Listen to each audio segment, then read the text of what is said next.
ایک grown up adult میں یہ کب پتہ چلے گا کہ اس کا انر چائلڈ وونڈیڈ ہے، زخمی ہے؟ جب آپ ایسے مد سے اپنے جذبات کا اظہار کریں گے تو آپ کو محسوس نہیں ہوگا،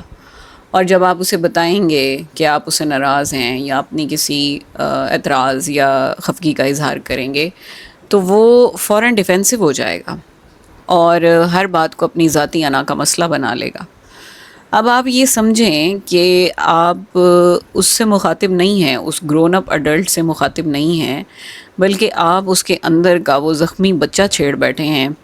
جس کو بچپن میں یہ بتایا گیا تھا کہ تم ایک ناکارہ اور بیکار انسان ہو، جس کو تنقید کا نشانہ بنایا گیا تھا، دھتکارا گیا تھا یا پھر مکمل طور پر اگنور کر دیا گیا تھا۔ اب وہ اڈلٹ لائف میں آپ کو سننے کے بجائے اپنی تمام تر انرجیز آپ کو غلط ثابت کرنے میں لگائے گا، اور وہ آپ کو بتائے گا کہ جو آپ کہہ رہے ہو وہ بالکل غلط ہے اور آپ کی بات کی کوئی اہمیت نہیں ہے، آپ کی بات بالکل بیکار ہے، لہٰذا اس کے اوپر ٹائم ویسٹ نہیں کرنا چاہیے، یا پھر آپ کو وہ مکمل سائلنٹ ٹریٹمنٹ دے گا، بالکل خاموش ہو جائے گا۔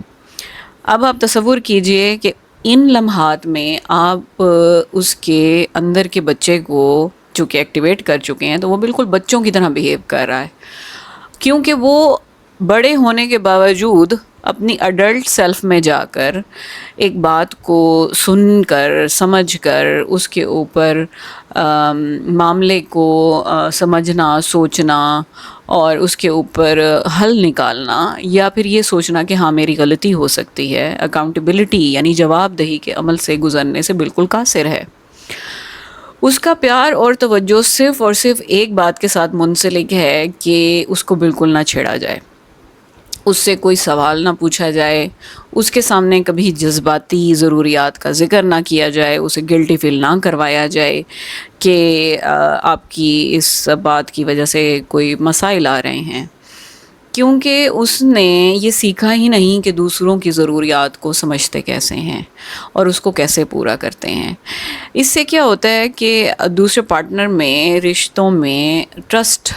کی کمی آنا شروع ہو جاتی ہے اور ٹرسٹ ٹوٹنا شروع ہو جاتا ہے اور دوسرا پارٹنر ڈس اپوائنٹ ہونا شروع ہو جاتا ہے، اور اس سے اگلے میں یہ احساس پیدا ہوتا ہے کہ اس کی نیڈز یا اس کی ذات کی اس رشتے میں کوئی اہمیت نہیں ہے۔ لیکن اچھی بات یہ ہے